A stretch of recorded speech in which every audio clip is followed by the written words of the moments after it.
Unit 1, Lesson 1 of the Civil 3D 2010 education curriculum addresses the drawing environment. In this unit there are 8 exercises. The first exercise involves navigating the drawing environment. The second exercise involves reviewing AutoCAD options and Civil 3D drawing settings. The third exercise addresses object creation such as lines, arcs, polylines, and blocks. Exercise 4 addresses the modification or the editing of objects. Exercise 5, you discuss navigating the Civil 3D drawing environment with commands such as zoom and pan. Exercise 6 discusses creating blocks and using external references. Exercise 7 addresses working with layouts and viewports for creating sheets. And Lesson 1 ends with Exercise 8, which discusses plotting and engineering drawing to scale. In Exercise 1, the first discussion is on ribbons and panels. And this is the primary interface in Civil 3D 2010, where you can access your commands. So if we were to flip back to Civil 3D 2010 as an example, this is the ribbon. This is called a static ribbon. These ribbons, the static ribbons, are always there, your standard ribbons. Each tab on the ribbon has a number of commands. So if we were to look at the components of a ribbon, we have the tabs, which display commands specific to certain tasks such as analyze or analysis, viewing, managing, that sort of thing. And then on each tab you have panels. So on the Home tab we have the Palettes panel, we have the Create Ground Data panel, and the Create Design panel. And then on each panel you have a number of commands. Note that a panel can be expanded and locked open. If we want to leave that panel open, for instance, we're repeating a command here a number of times.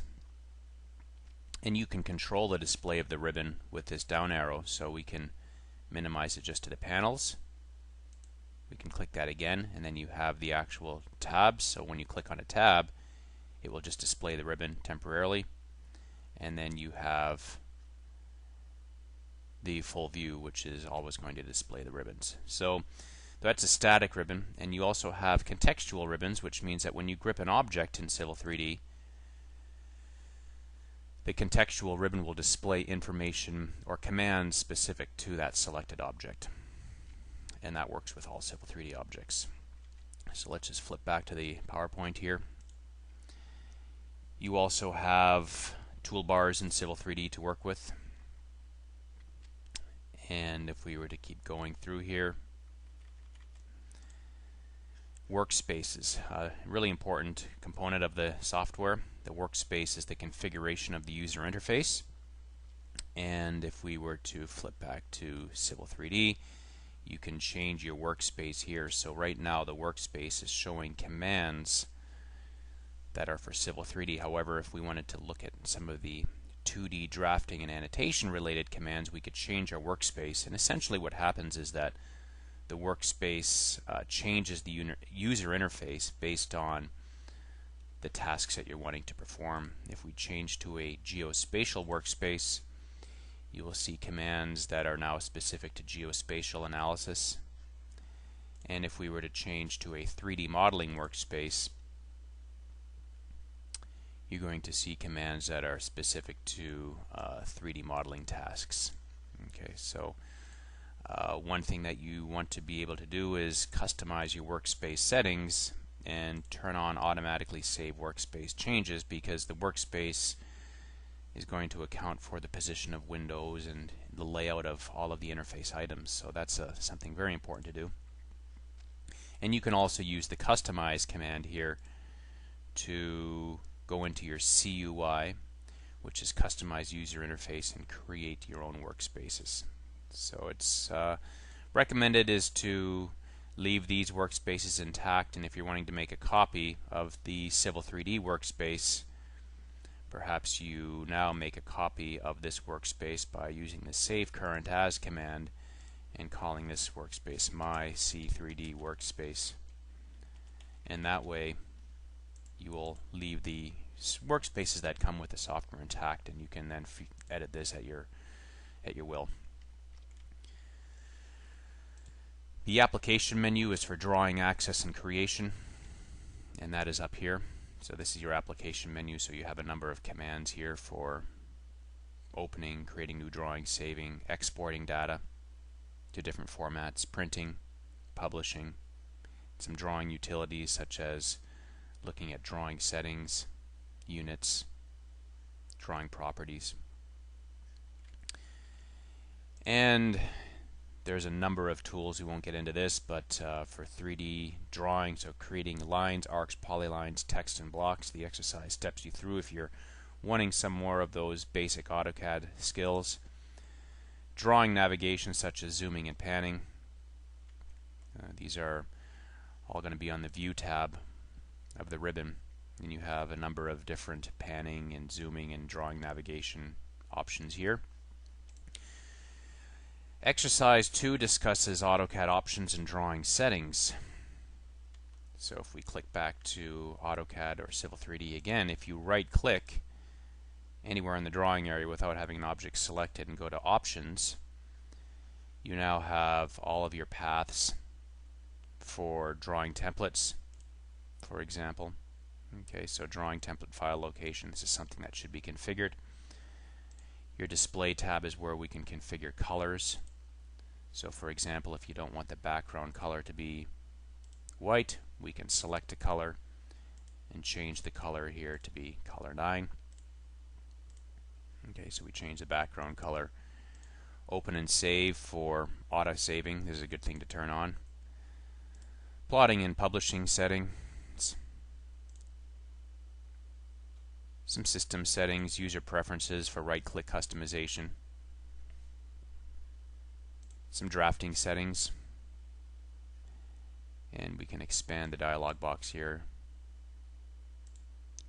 Some graphical selection settings as well here. So a number of settings and options, and those are all saved in your user profile. We discussed the colors, objects and drawing settings, either drafting settings, so your default snapping and polar track and object snapping, these can be set, and you're typically going to change a lot of these when you're working through an application or a project, but in drawing settings you can, or in AutoCAD options you can adjust these settings. And you can also specify your units of measurement. That's important as well, just so that when you insert blocks, you may wish to scale those blocks depending on the scale that they were and the units that they were initially created at. Exercise 3 addresses object creation and specifically gets into snapping. So object snapping is the ability to draw a line from the end point of another line, or the midpoint of a line, or from the center of a circle. It allows you to physically locate objects based on tying into a specific location on another object. And lessons on just creating lines, text, arcs, blocks, and polylines. Also, layers are discussed in exercise 3. Obviously a very important component of AutoCAD. If I type LA on the command line, objects are all placed on layers, and it's very good to keep your drawings organized and to drive the display of your objects from the layers that they're on. So that way, if you need to change the layer, if you change the layer color, all the objects on that layer will have will reflect that updated layer color. Okay, back to the PowerPoint. Exercise 3 also deals with text sizes and font sizes, text styles, the modification of objects, and using grips. So this is quite handy. All objects have grips. So if we were to grip this line here, you can use grips to position a line. Okay. Arc will have a different set of grips that allow you to change the length of that arc, change the radius of the arc, or the position of the arc. change the radius of the arc, that sort of thing. So every object has a different set of grips on it that allow you to manipulate that object. And Civil 3D objects actually have grips as well. And points are quite unique because they have some interesting grips. This one allows you to rotate the point. This one allows you to move the point, which updates the coordinates. This one here pulls the point into drag state display property. And this one here toggles the sub-items. So they take a bit of getting used to, but the grips are a great way to graphically manipulate the data in your drawing.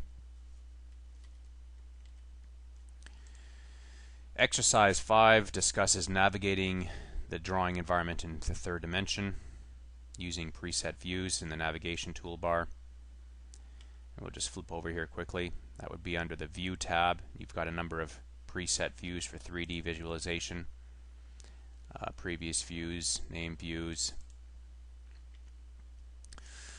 and also visual styles for rendering and how you want to display the data in 3D.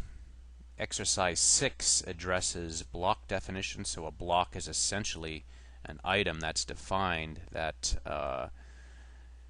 contains a number of lines, arcs, or any other AutoCAD entities. So in this case, it's a fire hydrant block. So if I was back to the drawing here, and if I did an AutoCAD insert with I on the command line, you can see we have a number of blocks. If I chose the fire hydrant block, I can specify the location on screen for insertion.